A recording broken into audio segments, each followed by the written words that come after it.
Vectores. Es un segmento de recta en el espacio que parte de un punto hacia otro. Además, es una representación matemática que presenta tres características fundamentales. Magnitud. Se refiere a la longitud o amplitud del vector o segmento de recta. Dirección.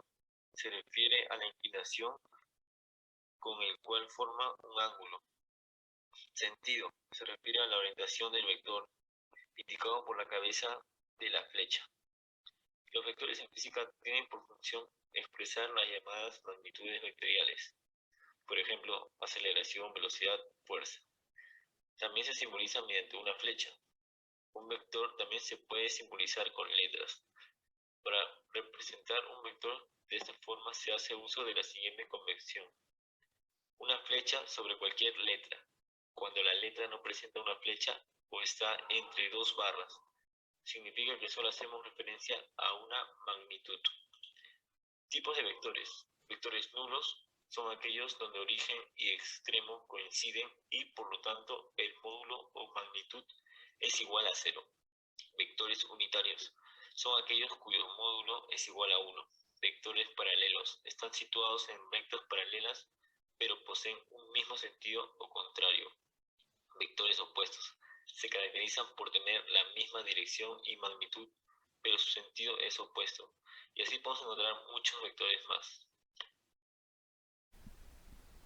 Componentes de vectores. Son dos vectores perpendiculares que al sumarlos dan el vector inicial. Asimismo son las proyecciones del vector hacia los ejes del plano de coordenadas, los cuales a la vez, teniendo un ángulo, se pueden hallar.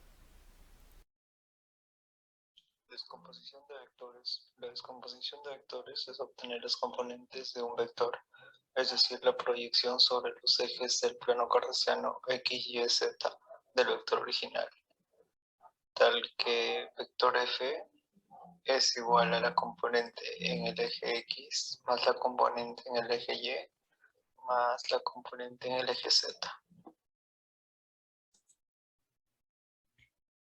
Vamos a hablar sobre las operaciones con vectores.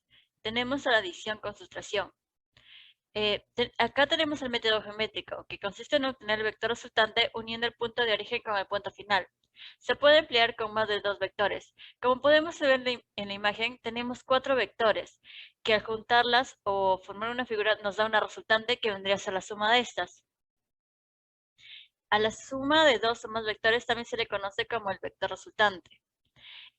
También tenemos el método analítico, que es la suma o resto de las respectivas componentes de los vectores. Y luego tenemos al módulo del vector, que consiste en la obtención del valor absoluto de la suma o diferencia de los vectores. También se utiliza la ley de cosenos para resolverlos. La teta vendría a ser el ángulo que forman los dos vectores. Ahora les hablaré sobre el producto escalar de vectores, en un punto. Como podemos ver, tenemos los vectores P y Q, y entre ellos el ángulo θ. Este ángulo debe estar en un intervalo de 0 a 180 grados. Se le dice escalar porque el resultado de este producto de vectores nos dará un escalar. Tenemos los vectores P y Q con sus componentes. Primero, el componente del vector P en el eje X se multiplica por el componente del vector Q en el eje X, más el componente del vector P en el eje Y por el componente del vector Q en el mismo eje Y, y así sucesivamente con los del eje Z. Pese a esto, hay dos formas de definir el producto escalar de vectores. Como en un inicio les expliqué, primero se multiplica cada componente de los vectores con su eje correspondiente y luego estos se suman. La otra forma es por el producto de los módulos de los dos vectores y por el coseno del ángulo formado entre ellos. Ahora, producto vectorial de dos vectores. Tenemos los vectores P y Q. Como vemos en la gráfica, el producto vectorial de P y Q que están en el mismo plano nos dan un vector resultante perpendicular al plano en el que estos están. Como podemos ver, la expresión matemática del producto entre estos dos vectores se da en una matriz. colocando en la parte superior las componentes que representan al eje X, Y y Z, que en ese mismo orden serían I, J y K.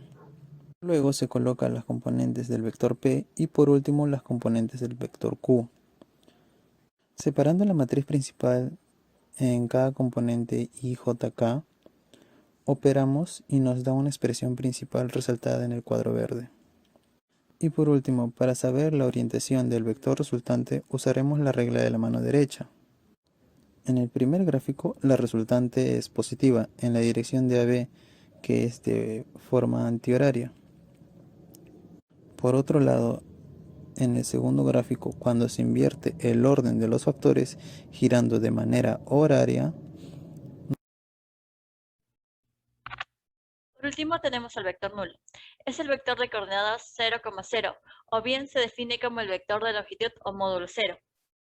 La definición de este vector es una convención matemática, ya que puede ser útil para resolver ecuaciones vectoriales. También juega un papel de elemento neutro para la suma de vectores. En cierto sentido, es una anomalía, pues no tiene ni dirección ni sentido, pero es muy útil desde el punto de vista del álgebra de vectores.